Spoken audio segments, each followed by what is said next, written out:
salah satu hal yang mendrive kita untuk turun ke jalan adalah sebetulnya pada tuntutan kelima kita, yaitu tentang bagaimana Pak Prabowo, harapan kita untuk bisa lebih berempati ketika menyampaikan respon-respon atas kritik-kritik yang terjadi gitu. Nah di sini kita melihat ada satu keanehan gitu ya dari Pak Prabowo, karena dalam bayangan kita setelah Pak Prabowo ini sudah berkali-kali mencalonkan diri, kita merasa punya ekspektasi bahwa Pak Prabowo ini akan sangat respect gitu kepada rakyat yang sudah berkali-kali dia janjikan. Dan kalau kita ingat mungkin ya, dalam berkali-kali Pak Prabowo mencalonkan diri itu dia menjanjikan kepada berbagai macam kelompok rakyat juga gitu. Nah sehingga kita bisa asumsikan bahwa Pak Prabowo ini telah berjanji pada seluruh kelompok yang ada di Indonesia gitu dengan berbagai keanekaragamannya begitu ya.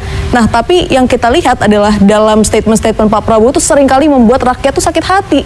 Bagaimana mungkin tidak sakit hati? 58% orang memilih Pak Prabowo, tapi Pak Prabowo ketika menghadapi kritik di podium gitu ya, dijadikan bahan untuk mengekspresikan hal-hal yang seperti bercandaan dan seperti tidak respect begitu, dan menyampingkan orang-orang yang memberikan kritik, dibilang antek-antek asing dan sebagainya.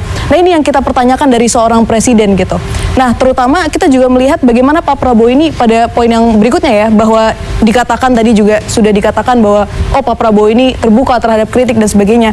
Tapi ketika kita aksi, ada TNI yang turut untuk mengawal gitu ya demonstrasi kita, dan perlu dicatat bahwa ini adalah sesuatu alarm gitu ya bagi bangsa kita, bahwa turunnya TNI untuk menghadapi demonstrasi ini pertama kali terjadi pasca reformasi dan terjadinya ketika Pak Prabowo menjadi presiden.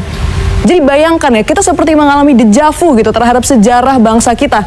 Nah kira-kira ini ya salah satu hal ya yang perlu kita highlight dari semua ini, dan saya rasa hal-hal ini menjadi latar belakang juga lah tentang bagaimana sikap Pak Prabowo menghadapi rakyatnya yang membuat kita akhirnya turun ke jalan seperti itu. Oke, Bang Hendra, apa komentar Anda sebetulnya? Iya, saya pikir ya, lagi-lagi saya tentu berbeda pandangan ya.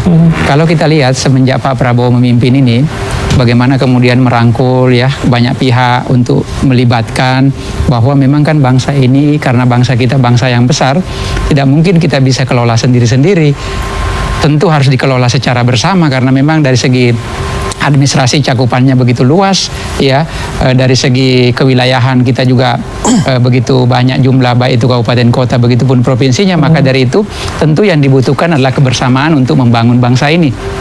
Pak Prabowo juga sering menyampaikan ya, bahwa berterima kasih kepada seluruh elemen anak bangsa yang tentu merasa bahwa ini adalah negara kita bersama, maka berpartisipasi itu banyak modelnya. Ada mungkin yang bergabung, ada juga mungkin yang di luar, yang seperti Bang Ferry itu silakan aja. Dan Pak Prabowo menegaskan pada saat berpidato ke DPR bahwa beliau juga berterima kasih kepada oposisi yang senantiasa terus memberikan masukan, kritikan, sehingga perjalanan pemerintahan yang dipimpin oleh beliau tetap pada jalur yang benar, tetap on the track, sehingga program-programnya bisa lebih tepat sasaran, terutama program-program yang menyangkut program strategis yang telah tapi kalau kritik dan sentimen negatif digital ini kemudian sampaikah ke Pak Prabowo?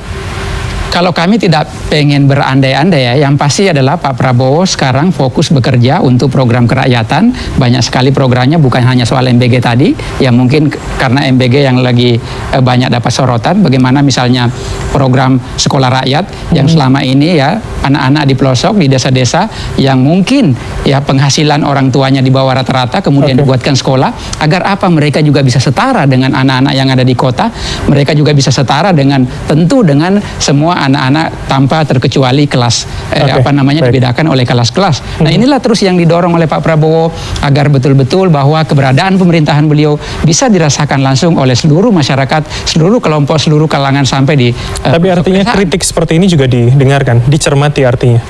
Ya tentu ya, kalau kita lihat ya, bahwa saya ingin menyampaikan ya, bahwa boleh jadi Bang Ferry, karena Bang Ferry yang terus memberikan masukan, boleh jadi itu juga yang menjadi alasan utama, terus kemudian Bang memperbaiki MBG dengan BGN, misalnya dengan mencopot pimpinan BGN-nya. Jadi kita tidak boleh apatis terhadap ya siapapun itu yang memberi masukan, dan itu yang diinginkan oleh Pak Presiden, agar misalnya bukan hanya soal mengontrol, tapi Soal transparansi misalnya kita bisa dorong agar lebih transparan lagi. Terus soal pengelolaan, baik itu MBG, baik itu sekolah rakyat, baik itu koperasi desa atau koperasi nelayan, ada juga koperasi nelayan yang sedang berjalan juga. Jadi mungkin itu yang luput dari kita ya. Kita hanya menyoroti soal MBG semata, tapi di sisi lain juga banyak program-program yang menurut hemat kami itu sangat dibutuhkan oleh masyarakat kita. Oke, tahan dulu, kami tanggap. Fatima dulu. Oke, saya mungkin izin menanggapi ya Pak. Bagi kami ya, tentu ketika Pak Prabowo dan seluruh jajaran ya menyatakan bahwa menerima kritik, pertama ketika kita dihadang saja berkali-kali, for konteks ya, kita berkali-kali dihadang, bukan hanya terakhir yang mendekati Bundaran HI, tapi sebelumnya sudah dihadang. Bahkan untuk sholat Jumat saja tidak boleh, kita tidak merasa itu gestur terbuka terhadap kritik gitu. Dan yang kedua yang ingin saya katakan adalah presiden itu tidak dipilih oleh rakyat dengan ekspektasi bahwa beliau tuh akan berterima kasih saja ketika dikritik gitu. Apa sih yang rakyat inginkan? Rakyat tuh inginnya ketika ada sesuatu hal yang disampaikan oleh mereka, ada hal yang Pak, Anda mungkin salah Pak, kita tidak ingin seperti ini, dijawab dong oleh presiden gitu. Harapan rakyat itu seperti itu. Apa versimu Pak Presiden? Maka presiden menjelaskan ini begini, untuk isu ini begini. Bukan ada isu diterima, oh terima kasih loh.